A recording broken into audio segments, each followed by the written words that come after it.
Hello friends, welcome to my channel ইংরেজি পাঠশালা। Writing শেখো সিরিজের দ্বিতীয় গ্রামাটিক্যাল কনসেপ্ট নিয়ে তোমাদের সামনে হাজির। রাইটিং লিখতে গিয়ে এমন তো নয় সব অ্যাসার্টিভ সেন্টেন্স বা অ্যাফার্মেটিভ সেন্টেন্সে আমাকে বাক্য লিখতে হতে পারে, আমাকে তো নেগেটিভ সেন্টেন্সও লিখতে হতে পারে। নাবাচক বাক্য আমরা প্রায় রাইটিংয়ে লিখি। তাহলে রাইটিং লিখতে গেলে যে সব রকমের নেগেটিভ সেন্টেন্সগুলো আমাদের সামনে আসতে পারে, সমস্ত রকমের নেগেটিভ সেন্টেন্সগুলো কিভাবে ইংরাজিতে লেখা যায় সেটাই আজকে এই ভিডিওতে তোমাদের শেখাবো। তাই ফার্স্ট থেকে শেষ পর্যন্ত অবশ্যই থাকবে, তোমরা নেগেটিভ বাক্য কি করে তৈরি করতে হয় শিখে যাবে। ঠিক আছে, তাহলে চলো দেখো। নেগেটিভ সেন্টেন্স মূলত দুটো ক্যাটাগরিতে আমরা করি, একটা নট অথবা নো দিয়ে আর একটা উইদাউট নট নো। কিছু নেগেটিভ সেন্টেন্সে নট নো দরকার হয় না, আর কিছু নেগেটিভ সেন্টেন্স নট নো দিয়ে হয়। তো আমরা দুটো ক্যাটাগরিতে ভাগ করে পড়ছি। প্রথমে আমরা নেগেটিভ সেন্টেন্স করব যেগুলো নট আর নো দিয়ে হয়, আর পরের ক্ষেত্রে যেগুলো নট নো ছাড়া হয়। ঠিক আছে, তাহলে প্রথমে আমরা দেখিনি যে নট নো দিয়ে কিভাবে নেগেটিভ সেন্টেন্স আমরা করব। এক্ষেত্রে তিনটে ক্যাটাগরি আমি ভাগ করেছি তোমাদের জন্য নট নো দিয়ে নেগেটিভ সেন্টেন্স করার ক্ষেত্রে। নাম্বার ওয়ান, যে ক্ষেত্রে বিভার্ব থাকে প্রধান ভার্ব হিসাবে। বিভার্ব মানে অ্যামিজারকে বিভার্ব বলে, অ্যামিজার, ওয়াজ, ওয়ার এগুলিকে বিভার্ব বলে। এগুলো যখন প্রধান ভার্ব হিসাবে থাকে তখন কি করে নেগেটিভ করতে হয় শেখাবো। হ্যাভ ভার্ব, যেটাকে হ্যাভ, হ্যাজ, হ্যাড আছে ভার্ব, হ্যাভ ভার্ব যখন মূল ভার্ব হিসেবে ব্যবহৃত হয় তখন কিভাবে নেগেটিভ সেন্টেন্স করতে হয় শেখাবো। অক্সিলারি ভার্ব, এই am is are, was, were, have, has এগুলোও কিন্তু তোমার মেইন ভার্ব ছাড়াও অক্সিলারি ভার্ব হিসাবেও কিন্তু টেন্স ভয়েস গঠন করতে ব্যবহার করা হয়। তখন কি করে নেগেটিভ সেন্টেন্স করতে হয় সেটাও শেখাবো। Modal auxiliary verb can, could, may, might, shall, should, will, would, must, ought to, এগুলো যে মডাল অক্সিলারি ভার্ব এগুলো থাকলে কি করে নেগেটিভ সেন্টেন্স করতে হয় সেটাও শেখাবো। ওকে, তাহলে এই তিনটে ক্যাটাগরি আগে নট নো দিয়ে কিভাবে করে একটু দেখিনি। প্রথম আমরা দেখিনি যে ভি ভার্ব যখন থাকে তখন আমরা কিভাবে নেগেটিভ সেন্টেন্স করব। প্রিন্সিপাল হিসাবে যখন থাকে, একটা বাক্য ধরো আমি লিখলাম, সে হয় না ভালো মানুষ। সে হয় না ভালো মানুষ। ভালো করে খেয়াল করো, এখানে হয় এটা বি ভার্ব এবং এটা এই বাক্যে প্রিন্সিপাল ভার্ব, প্রধান ভার্ব, আর কোনো কিন্তু ভার্ব নেই, বি ভার্বটাই এখানে প্রধান ভার্ব। এক্ষেত্রে আমি নেগেটিভ করলে কি করব, হি is not a good man. তাহলে আমরা কি বুঝতে পারলাম যে ক্ষেত্রে বি ভার্ব প্রিন্সিপাল ভার্ব হিসাবে থাকে সেক্ষেত্রে বি ভার্বের পরে নট বসিয়ে দিলেই নেগেটিভ বাক্য হয়ে যায়। ঠিক আছে, আর একটা নো দিয়ে দেখিয়ে দিই। আচ্ছা, ভালো করে দেখো, আমি যদি বলি যে ঘরে কোনো লোক নেই, ঘরে কোনো লোক নেই, ধরো এই বাক্যটা লিখবো। এটাকে দেয়ার দিয়ে শুরু করি, introductory there is no man in the room. ঘরে কোনো লোক নেই। দেখো এখানে ইজ প্রিন্সিপাল ভার্ব, ইজের পরে নো বসিয়ে দিয়েছি, হয়ে গেছে। এটাকে তুমি নট দিয়েও করতে পারো। কি করতে হবে, there is not any man in room. কিচ্ছু না, এখানে জাস্ট এনি কথাটা আনলেই তুমি নট দিতে পারবে, এনি কথাটা না আনলে তুমি নো দিতে পারবে, এনি কথাটা আনলে নট দিতে পারবে। ঠিক আছে, তাহলে আমরা দেখে নিলাম কিভাবে বি ভার্ব ইউজ করলে, বি ভার্ব যখন প্রিন্সিপাল ভার্ব হিসেবে বসে আমরা কি করে নেগেটিভ করবো বুঝে গেলাম, যে পরে নট বসিয়ে দিলেই হয়ে যায়। এবার হ্যাভ ভার্বের ক্ষেত্রে আসছি। ওকে, দেখো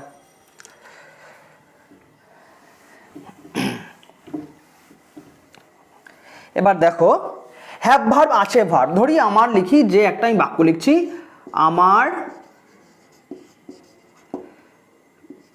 কোনো পেন নেই, আমার কোনো পেন নেই। এটা লিখবো, এটা কি লিখতে পারি, আই হ্যাভ নো পেন।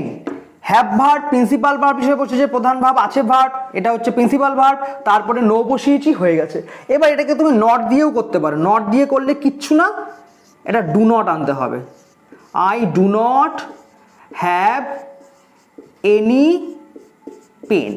তাহলে কি লিখলাম, যখন আমি নট দিয়ে করব তার আগে একটা ডু নট, পাস্ট টেন্স হলে ডিড নট আনতে হবে, আর এনি কথাটা আনতে হবে। এই ডু নট আর এনি এই দুটো ইনক্লুড করলে আমি নট বসাতে পারবো, ঠিক আছে? মানে ডু নট কথাটা আনতে হবে আর এনি কথাটা আনতে হবে, ঠিক আছে? তাহলেই আমরা নট দিয়ে করতে পারবো।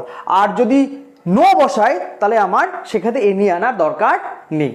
ওকে, তাহলে তুমি হয় লিখতে পারো আই হ্যাভ নো পেন, অথবা লিখতে পারো I do not have any pen. যে কোনো একটা লিখলেই এখানে কিন্তু হয়ে যাবে। বোঝা গেল?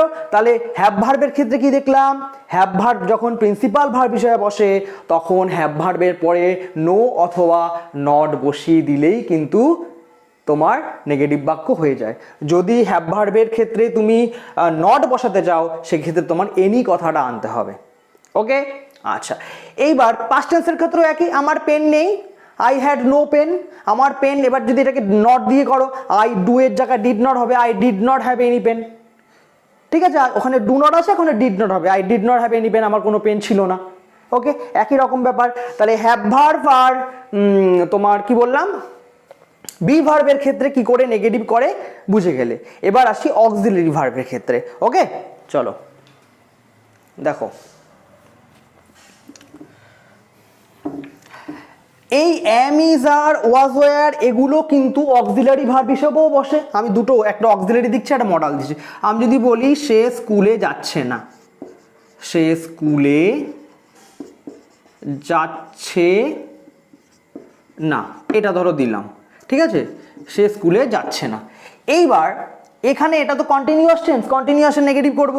আমি কি করতাম, he is not going to school. Okay, কি লিখলাম এখানে, ইজটা কিন্তু মেইন ভার্ব নয়, ইজটা এখানে অক্সিলারি ভার্ব। মেইন ভার্ব তো গো, অক্সিলারি ভার্বের পরে নট বসিয়ে দিয়েছি, হয়ে গেল। তাহলে অক্সিলারি ভার্ব যেখানে থাকবে, am, is, are, was, were, have, has যে কোনো কিছু থাকতে পারে, তারপরে নট বসিয়ে দিলেই হয়ে যায়। তাহলে সেক্ষেত্রে অক্সিলারি ভার্ব আর মেইন ভার্বের মিডিলে নটটা বসাতে হয়, অক্সিলারি ভার্ব আর মেইন ভার্বের মিডিলে নট বসাতে হয়, তাহলেই হয়ে যাবে নেগেটিভ বাক্য যেখানে অক্সিলারি ভার্ব থাকে। আচ্ছা, এটা মডাল দিয়ে দেখিয়ে দিই। আমি গান করতে পারি না, এরকম যদি বাক্য হয়, আমি গান করতে পারি না, এখানে মডাল আসবে ক্যান। তাহলে আই ক্যান নট সিং, আমি গান করতে পারি না, তাহলে মডালের পরে নট বসিয়ে দিলেই কিন্তু নেগেটিভ বাক্য হয়ে যাচ্ছে। তাহলে আমরা প্রথমে দেখে নিলাম বি ভার্ব প্রিন্সিপাল ভার্ব হিসেবে বসলে কিভাবে নেগেটিভ করব, হ্যাভ ভার্ব প্রিন্সিপাল ভার্ব হিসেবে বসলে কিভাবে নেগেটিভ করব, অক্সিলারি ভার্ব অর্থাৎ am, is, are, was, were, have, has এগুলো যখন সাহায্যকারী ক্রিয়া হিসেবে বসে তখন কি করে নেগেটিভ করব, মডাল অক্সিলারি কি করে বসলে কি নেগেটিভ করব। বোঝা গেল, মডালের পরেই নট বসিয়ে দিলে নেগেটিভ হয়ে যায়। এগুলো সব হচ্ছে গিয়ে নো অথবা নট দিয়ে নেগেটিভ। এবার আমার সেকেন্ড পার্ট আসছে ভাইটাল, যে নো নট ছাড়াও কিভাবে নেগেটিভ সেন্টেন্স করা যায়। চলো পরের ক্ষেত্রে আসছি। এবার দেখো দ্বিতীয় পার্ট, অর্থাৎ উইদাউট নো অর নট ছাড়া কিভাবে নেগেটিভ সেন্টেন্স তৈরি করব। ওকে, এটাকে আমি তিনটে ক্যাটাগরিতে ভাগ করেছি। এক, নেগেটিভ সাবজেক্ট নাবাচক সাবজেক্ট দিয়ে, দুই, নেগেটিভ অবজেক্ট নাবাচক কর্ম নাবাচক অবজেক্ট, আর তিন, নেগেটিভ অ্যাডভার্ব। ঠিক আছে, এবার নেগেটিভ সাবজেক্ট, কিছু নেগেটিভ বাক্য করা হয় সাবজেক্টটাই নেগেটিভ থাকে, যে ক্ষেত্রে no one, nobody, none, none but. Negative অবজেক্টের ক্ষেত্রে নাথিং, নাথিং বাট। নেগেটিভ অ্যাডভার্বের ক্ষেত্রে never, cannot but, no sooner than, এগুলো আছে। এগুলোর প্রত্যেকটা ইন্ডিভিজুয়াল ব্যবহার আমি তোমাদের এখন এক্সাম্পল সহকারে দেখাতে যাচ্ছি। ঠিক আছে, চলো এবার দেখো নেগেটিভ সাবজেক্টগুলোর ব্যবহার দেখাচ্ছি। দেখো negative subject no one, no one মানে কেউই না। কি লিখলাম, একটা বাক্য ধরো লিখেছি, কেউ পাস করেনি, নো ওয়ান পাস্ট লেখা যায়।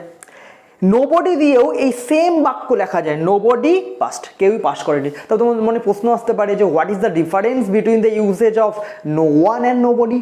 নো ওয়ান অ্যান্ড নোবডির ইউসেজের মধ্যে তফাৎ কি? জেনারেলি বেসিক কোনো তফাৎ নেই, কিন্তু কনভেনশন অনুযায়ী নোবডি কথাটা হচ্ছে গিয়ে একটু ইনফর্মাল। জেনারেলি আমি বলতে পারি যে কেউ আসেনি, কিন্তু নো ওয়ান কথাটা হচ্ছে গিয়ে তোমার ফর্মাল। ওকে, নো ওয়ান কথাটা মূলত রাইটিংয়ে ব্যবহার করা হয়, যে কোনো তোমার সাহিত্যের যে রাইটিং সেক্ষেত্রে নো ওয়ান কথাটা ব্যবহার করা হয়। নোবডি কথাটা সেক্ষেত্রে একটু বেশি ইনফর্মাল। তুমি জেনারেল কনভারসেশনে নোবডি ব্যবহার করতে পারো, কিন্তু রাইটিংয়ের ক্ষেত্রে যারা ব্যবহার করে তারা কিন্তু নো ওয়ান কথাটা ব্যবহার করে। এটা ফর্মাল, এটা ইনফর্মাল ইউজ হয়। ওকে, বোঝা গেল? নোবডি ইনফর্মাল, কিন্তু মানে এক কেউই না। আর একটা হচ্ছে নান।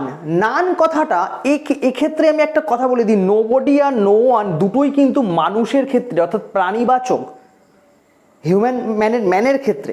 কিন্তু নান কথাটা ইনঅ্যানিমেট অবজেক্ট অর্থাৎ মানুষ ছাড়া অন্যান্য ক্ষেত্রেও কিন্তু ব্যবহার করা যায়। এটা এই দুটো শুধুমাত্র মানুষের ক্ষেত্রে, নো ওয়ান নোবডি, কিন্তু নান কথাটা মানুষ এবং ইনঅ্যানিমেট অবজেক্ট দু ক্ষেত্রেই ব্যবহার করা যায়। এবং নান কথাটা বসাতে গেলে একটা পরে নাউন অবশ্যই বসবে। বোঝা গেল? যেমন নান শুধু বসানো সেরকমভাবে যায় না। নান অফ দ্য স্টুডেন্ট ফার্স্ট, ছাত্রদের মধ্যে কোনো ছাত্রছাত্রী পাশ করেনি, কোনো ছাত্রছাত্রী পাশ করেনি। বোঝা গেল? তাহলে এইখানে দেখো, এখানে নোবডি আর নান, নোবডি আর নো ওয়ান আমি শুধু লিখেছি, কিন্তু এখানে নানের পরে অফ দ্য স্টুডেন্ট কথা লিখেছি, অর্থাৎ নাউন ফলো হয়েছে। নানের ক্ষেত্রে কিন্তু ম্যাক্সিমাম ক্ষেত্রে নাউন ফলো হয়, ঠিক আছে? যেমন এখানে none of the student, none of the man, একটা of the student, of the man, এই ধরনের জিনিস কিন্তু নানের ক্ষেত্রে যুক্ত থাকে। তাহলে এগুলো হচ্ছে সবই হচ্ছে নেগেটিভ সাবজেক্টের ব্যবহার। ওকে, এবার নেগেটিভ অবজেক্টে চলো। এবার দেখো নেগেটিভ অবজেক্ট কি করে আমরা ব্যবহার করি। দুটো জিনিস আছে, একটা নাথিং আর একটা নাথিং বাট। একটা বাক্য নিয়েছি, আমি এই বিষয় সম্পর্কে কিছুই জানি না। I know nothing about this fact. Nothing মানে কিছুই না, আমি এই বিষয় সম্পর্কে কিছুই জানি না। তাহলে এই নাথিংটা কি? এখানে হচ্ছে নেগেটিভ অবজেক্ট। অবজেক্ট কি করে পাওয়া যায়? ভার্বকে কি বা কাকে দিয়ে প্রশ্ন করলে কি জানি না, কিছুই জানি না, তাহলে নাথিংটা অবজেক্ট। দ্বিতীয় ক্ষেত্রে, সে ভুল তথ্য ছাড়া কিছুই জানে না। He knows nothing but wrong information. এই নাথিং বাট মানে এটা ছাড়া কিছুই না। এখানে বাট কথার অর্থ কিন্তু এখানে কিন্তু নয়, বাট কথার অর্থ কিন্তু ছাড়া। সে ভুল তথ্য ছাড়া কিছুই জানে না। তাহলে নাথিং মানে কিছুই না, বাট মানে ছাড়া। সে জানে না কিছুই ছাড়া ভুল তথ্য, ঠিক আছে? বাট মানে এখানে ছাড়া। তাহলে নেগেটিভ অবজেক্ট বুঝে গেলা। আর লাস্ট আছে নেগেটিভ অ্যাডভার্ব। ওকে, চলো এবার লাস্ট সেক্টর দেখো, সেটা হচ্ছে নেগেটিভ অ্যাডভার্ব। অ্যাডভার্ব কি? যে শব্দ ভার্বের সম্বন্ধে কিছু বলে, ভার্বকে মডিফাই করে। ভার্বের প্লেস বোঝাতে পারে, ভার্বের রিজন বোঝাতে পারে, ভার্বের টাইম বোঝাতে পারে, ভার্বকে মডিফাই করে, ভার্বকে কোয়ালিফাই করে, সেটাই হচ্ছে গিয়ে অ্যাডভার্ব। সে হি ওয়াক স্লোলি, এখানে স্লোলিটা অ্যাডভার্ব, কারণ ওয়াক হাঁটার ধরন বোঝাচ্ছে। ভার্ব সম্বন্ধে কিছু বললেই সেটা অ্যাডভার্ব হয়। আচ্ছা দেখি, প্রথম নেগেটিভ তোমার নেগেটিভ অ্যাডভার্বের মধ্যে পড়ে হচ্ছে নেভার। নেভার কথার অর্থ হচ্ছে কখনোই না। নেভার কথার অর্থ কি? কখনোই না। He never comes to my home, সে কখনোই আমার বাড়ি আসে না। এখানে ভার্ব কোনটা? কামস। কামসের টাইম বোঝাচ্ছে, কখনো কখন আসে, কখনোই আসে না। তাহলে ভার্বের টাইম বোঝাচ্ছে, টাইম বোঝাচ্ছে এই নেগেটিভ অ্যাডভার্বটা, যার মানে কখনোই না। এরপরে দেখো হার্ডলি, এই কথাটার মানে কি? যেই মাত্র না, অ্যাজ সুন অ্যাজ এর মতো, ঠিক আছে? অ্যাজ সুন অ্যাজও একটা negative adverb. Hardly had we left the hotel, যেই মাত্র না আমরা হোটেলটা ত্যাগ করলাম, হোয়েন ইট স্টার্টেড রেনিং, তখনই বৃষ্টি হওয়া শুরু করলো। হার্ডলি যখনই তুমি বসাবে, তার পরের বাক্যটা অবশ্যই হোয়েন দিয়ে যুক্ত হবে। এটা একটা কমপ্লেক্স সেন্টেন্স, জটিল বাক্য। হার্ডলি বসলে আর একটা কথা মাথায় রাখবে, হার্ডলি যখন বসে অটোমেটিক্যালি সাবজেক্টের আগে কিন্তু হ্যাড চলে আসবে। উই হ্যাড লেফট করলে হবে না, হ্যাড উই লেফট করতে হবে, ইনভার্টেড হয়ে যায়। সাবজেক্টের আগে কিন্তু অক্সিলারি ভার্বটা, এখানে হ্যাড উই লেফট, হ্যাডটা আগে চলে যায়, এটা মাথায় রাখতে হবে, এটা ভুল করলে হবে না। Hardly had we left the hotel when it started, যেই মাত্র না আমরা হোটেল ত্যাগ করলাম বৃষ্টি পড়া শুরু করলো। তাহলে এখানে হার্ডলিটা একটা নেগেটিভ অ্যাডভার্ব, এর মানে হচ্ছে যেই মাত্র না। কি মানে? যেই মাত্র না, অ্যাজ সুন অ্যাজ এর মতোই। ক্যানট বাট, ক্যানট বাট কথার অর্থ কি? আই ক্যানট বাট লাভ, আমি না হেসে পারি না, ঠিক আছে? ক্যানট বাট কোনো কিছু যখন না করে পারি না, অর্থাৎ উল্টোভাবে না দিয়ে জোর বোঝানো হয়। আই ক্যানট বাট গো, আমি না, আই ক্যানট বাট গো, আমি না গিয়ে পারি না। আই ক্যানট বাট রাইট, আমি না লিখে পারি না, ঠিক আছে? এই তখন না লিখে পারি না, না গিয়ে পারি না, অর্থাৎ অপোজিট ভাবে যখন পজিটিভ বলা হয়, নেগেটিভ ফোর্স দিয়ে যখন পজিটিভটাকে বেশি করে বলা হয়, তখন আমরা ক্যানট বাট ব্যবহার করি। এটাও কিন্তু একটা নেগেটিভ অ্যাডভার্ব, কারণ ভার্বকে কোয়ালিফাই করছে। আর লাস্ট হচ্ছে সেলডম। সেলডম মানে হচ্ছে কদাচিৎ, খুব কম সময়। হি সেলডম রাইট স্টোরি, সে সেলডম মানে প্রায় না বললেই চলে, সে স্টোরি লেখেই না। এখানে সেলডম মানে বলতে পারো প্রায় না, সে কদাচিৎ স্টোরি লেখে, মানে স্টোরি বলতে পারো স্টোরি লেখেই না। এটা হচ্ছে নেগেটিভ অ্যাডভার্ব। তাহলে তোমাদের পুরো আমি কি শেখালাম, নো অর নট দিয়ে নেগেটিভ করা যায়, আর উইদাউট নো অর নট দিয়ে নেগেটিভ করা যায়। উইদাউট নো অর নট দিয়ে তিনটে ভাগ, একটা নেগেটিভ সাবজেক্ট, একটা নেগেটিভ অবজেক্ট, একটা নেগেটিভ অ্যাডভার্ব। সমস্ত কিছু আমি ডিটেলসে আলোচনা করে দিয়েছি। আশা করি ভিডিওটা ভালো লেগেছে। ভালো লাগলে অবশ্যই লাইক দাও, অবশ্যই দাও। ওকে, ভালো থাকো, সুস্থ থাকো। ওকে।